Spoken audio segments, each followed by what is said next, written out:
Miss হবে না আপনার পছন্দের টিভি শো। দেখুন জি5 অ্যাপে একদম ফ্রি। হাই মা, চুপ করে থাকিস না, আমাকে বল না তুই কি দেখেছিস, আমাকে খুলে বল সবটা। কোয়েল অনির্বাণ কি কি এটা নিয়ে অনেক কথা বলা শোনা অনেক কিছু হয়ে গেছে, আমার আর ভালো লাগছে না এটা নিয়ে কথা বলতে, আমি সত্যি বলছি। বৌমনি চলো বৌমনি বাসরে যাই আমরা, বুঝলে তো অনেকক্ষণ ধরে। আর নীলু আমার দিব্যি স্রোত যেন এর ব্যাপারে কিচ্ছু না জানে। কি বলছিস এসব? মানে তোদের কি মাথা খারাপ হয়ে গেছে? আমি এখানে নাচবো না? কি না না নাচতে হবে না ওসব বলছিস না না আমি বলছি কি মানে এই শাড়িটা পরে নাচাটা সত্যি একটু টাফ। আচ্ছা নো প্রবলেম। আচ্ছা আমাদের স্রোত তো নাচে গানে দুটোতেই সমান পারদর্শী, তাহলে বরং দুজনে মিলে একটা গান ধরি।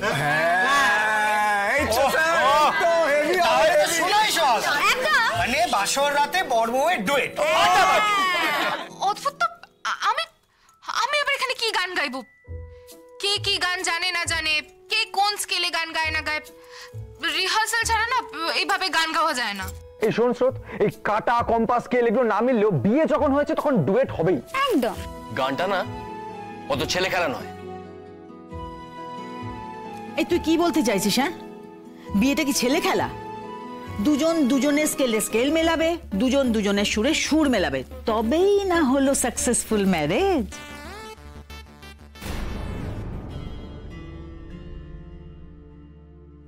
Successful marriage?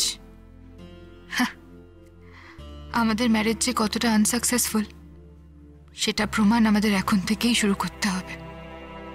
সরি, আমি এইভাবে গান গাইতে পারবো না যার সঙ্গে কোনো প্র্যাকটিস নেই। ও মানে তুই কি স্রোতের সঙ্গে একটু প্র্যাকটিস করে নিতে চাইছিস? ব্যাপারটা বুঝেছো তো স্যান্ডি? তোমার মতো পাকা মেয়েকে বিয়ে করেছি আর এসব মানে টানে বুঝবো না? শালা বাবু এখন একটু নিরিবিলি মোমেন্ট চাইছে, কিন্তু তার জন্য তো ফুলসজ্জা টজ্জা আছে নাকি? আমি ওসব কথা বলিনি, আমি বলতে চাইছি যারটার সঙ্গে আমি গান গাইতে পারবো না। মানে যাত্রার সঙ্গে গান গাইতে পারবেন না মানে? আপনি কি আমাকে জেসে মনে করেন নাকি? এই রে আবার ঝগড়া শুরু হয়ে গেল। বাপরে বাপ, থাম। এই স্রোত শোনো, তোমার কিন্তু এখন বিয়ে হয়ে গেছে, হ্যাঁ, এখনো সেই 19 সেঞ্চুরির মতো আপনি আগে কেন করছো? মানে এই স্রোত তুই আর ন্যাকামো করিস না, তুই এখন দাদা ভাইয়ের বউ। হ্যাঁ, আপনি আগে কি করছিস? তুমি বলে কথা বলবি তুমি। সে আমি কি বলবো ওটা পরের কথা। আমাকে যে কথাটা বলা হয়েছে তাতে আমার আপত্তি আছে। আসলে উনি না আমার সাথে গান গাইবার কনফিডেন্সটাই পাচ্ছেন না, তাই জন্য আমাকে হ্যাটে করে কথাটা উড়িয়ে দেওয়ার চেষ্টা করছেন। হ্যাঁ, এটা না একদম ঠিক বলেছো। যারটার সঙ্গে গান গাওয়ার কনফিডেন্স আমার নেই। সুরতালের সঙ্গে সম্পর্ক আছে কিনা কে জানে। স্রোত, এটা কিন্তু ডাইরেক্ট অপমান করা হলো। তুই মুখের ওপর জবাব দিয়ে দে তো স্যারকে যে কে বেসুরো আর কে বেতাল। হ্যাঁ হ্যাঁ, হয়ে যাক হয়ে যাক হয়ে যাক। ঠিক আছে, আমি রাজি। এবার অন্যদিকের জন ভয় পেলে আমার কিছু করার নেই। ভয় পাচ্ছিস মানে? মানে তোমাকে আপনাকে যেটা বলেছি সেটা তো সহজ বাংলায় বলেছি, না বোঝার মতো কিছু তো বলিনি।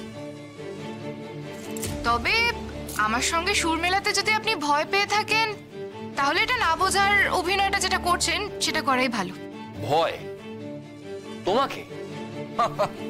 ঠিক আছে, কোন গান গাইবো বলো বলো। আমরা বলবো না, একবার দেখে আসি ওদিকটা। রায় যদি একবার এখানে না আসে বাজে ব্যাপার হবে। গান শুনবে না? এখন গান শুরু হবে তো। আমি এক্ষুনি আসছি পিসুমনি। তুমি কিন্তু এক্ষুনি আসবে।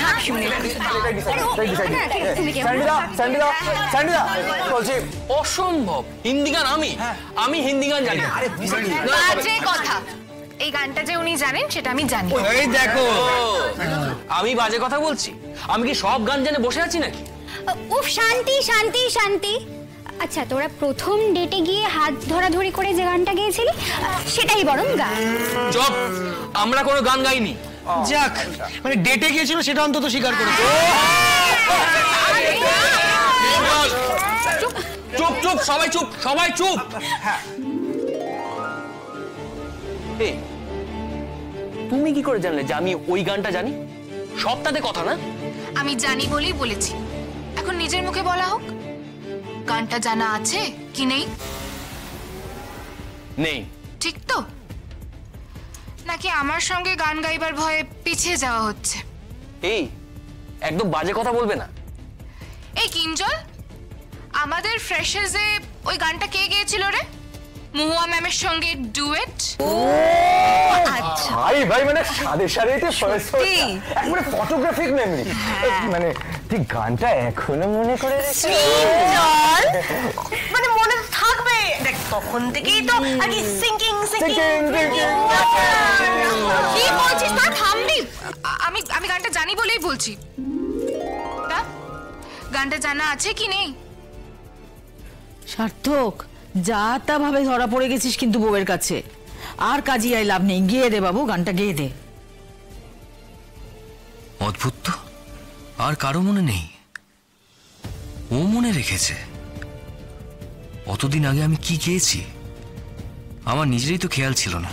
তাহলে এবার আমাদের সামনে ডুয়েট গাইবেন এই আসরের মূল আকর্ষণ মিস্টার সার্থক এবং স্রোত সেনগুপ্ত। সেনগুপ্ত, আজ থেকে আমার নাম ওনার পদবীর সঙ্গে জুড়ে গেল। মামা আঙ্কেল ওরকম ভাবে চলে গেল কেন? তোমাকে কিছু না বলে চলে গেল কেন? কিভাবে চলে গেল? তোকে কিছু বলেনি? বলি না তো, আমি কত জিজ্ঞেস করলাম। আমার খাবারটা দিয়ে চলে গেল, এমনি কেন করলো আঙ্কেল? কে জানে, আঙ্কেলের হয়তো কোনো কাজ পড়ে গেছিল। মামা এই খাবারগুলো কে দিয়ে গেল? কত ভালো ভালো খাবার, ঠিক যেমন বিয়ে বাড়িতে হয়। আঙ্কেল এলে আঙ্কেলকে জিজ্ঞেস করিস। রাই, আজ তোমার আর অনির্বাণের মধ্যে যে ঝামেলাটা হচ্ছে সেটা এখানে না হয়ে হয়তো তোমার বাড়িতে হচ্ছে, কিন্তু তারপর কি করবে তুমি?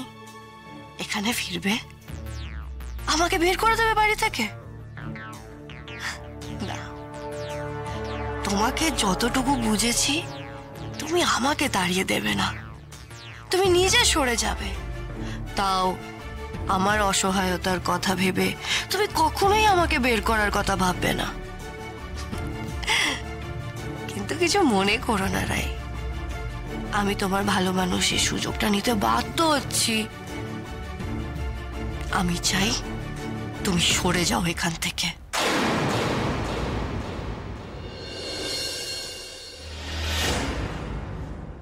রাই, মা চুপ করে থাকিস না, আমাকে বল না তুই কি দেখেছিস, আমাকে খুলে বল সবটা। কোয়েল অনির্বাণ কি কি এটা নিয়ে অনেক কথা বলা শোনা, অনেক কিছু হয়ে গেছে, আমার আর ভালো লাগছে না এটা নিয়ে কথা বলতে, আমি সত্যি বলছি। বৌমনি, চলো বৌমনি, বাসরে যাই আমরা, বুঝলে তো? অনেকক্ষণ ধরে। আর নীলু, আমার দিব্যি, স্রোত যেন এ ব্যাপারে কিচ্ছু না জানে। জি5 ডাউনলোড করুন আর সব এপিসোড দেখুন একদম ফ্রি।